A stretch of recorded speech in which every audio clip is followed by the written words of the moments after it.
Hello everyone, this is Lisa Learning. So in the previous video, we talked about the mutation and the input arguments. And in today's demo, I want to show how we can use Axios to send the GraphQL query to the backend. Here is the server side. I already started the server. So I assume I have a bookstore and we can get all books I have, get a selected book, create books, and also update book. And now I want to use this Axios to send the GraphQL query. So in previous demo, I have this name age and also this fetch data button. And now I want to update this one. So let's remove this name and age. And also let's have this very simple demo. Just send the query and check the results. So before we have name and age, but now we have like a get all books, get a selected book, and so on. So let's use a string template. We always start from a parenthesis. That's the query. And we said, I want to get all books. And then because this all books return many different fields, let's open this. So get all books, we're gonna return the ID, title, price, sold, in stock, author. And the author include the Scala field, which is the ID and the name. And let's save this. And now we can see we have fetch data, and if we click on this, we're gonna return the query results, which we have data. This is from Axios response structure, and the second data is from the GraphQL response. And we have two books. One is the Harry Potter, and the second one is the Lord of the Rings. Now we have this all books, and because this query will always start with parenthesis, we also can give this query a name. Say it's like a get all books. And then you should give the same results. Two books. And the next part is like I want to demo the selected book. Here we need to pass an input argument. It's an ID. So now I can say ID equals, let's start the variable. It's like ID equals to B0. For example, this is the first one. And now we can use the concatenation for this ID variable. And let's save it and click the data. And because this is a string, the ID is a string, so we need to give the parenthesis a code. Save this. Fetch data. Now we can get the selected book, which is the Harry Potter. And because now we only have one input argument, so it's not very complicated. We can use the string concatenation. But if we have multiple input argument, then it's gonna be very complicated. So at here, it's suggested we are using this variable from this GraphQL to pass the variables. So how can we do that? Is when we add this query name, we add this input variable, which starts with the dollar, and its ID. This input is like the ID type, which it cannot be none.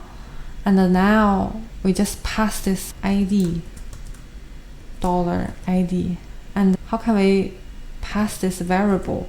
It's like at the query level, we just say variables. And in this variable, we have this ID, which is B1000. And let's save changes. Oh, I forgot to change the query name. So let's name it get a selected book and save the changes. Let's fetch the data. So we can get the selected Harry Potter. So we talk about how to query the data from a backend. How to do the mutation? We can replace this because we can use the mutation keyword here. The first query actually is a prompt from the GraphQL, and the second query means we want to query the data, and now I want to edit the data. So there's a mutation here. And let's create a book. And here we need to say create book. And we need to change the input as well. Let's put this server side at the right side. So the result, we all return the book type. And the input, we need to have this create book input.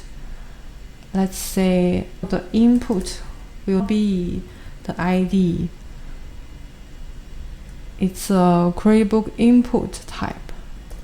And here is the passing the input. And then in the variables, we need to define this input. It's object. So we have title. Say it's how to write GraphQL. The price, let's say, is $15. And the author name is Lisa. So we have this mutation create books and pass this input which we define in these variables. And let's save the changes. So here we go. We have this created book, which is how to write the GraphQL. Also, we can go to the web IDE to check, get all books, and say this is our new created book. And next example, I want to show how to use Axios to call the update book. So let's just change here, update book, and the input should be update book input, and return the same book type.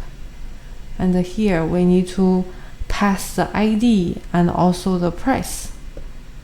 So I want to update the first one, the Harry Potter, and the price I want to say it's like $22 now. Let's save the changes and then go back to the IDE. So fetch data. Oh.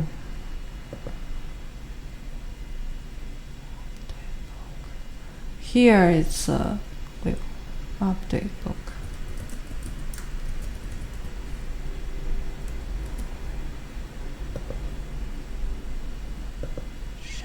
So this is the update book. So now the price is $22. Let's go to the web IDE and get all books.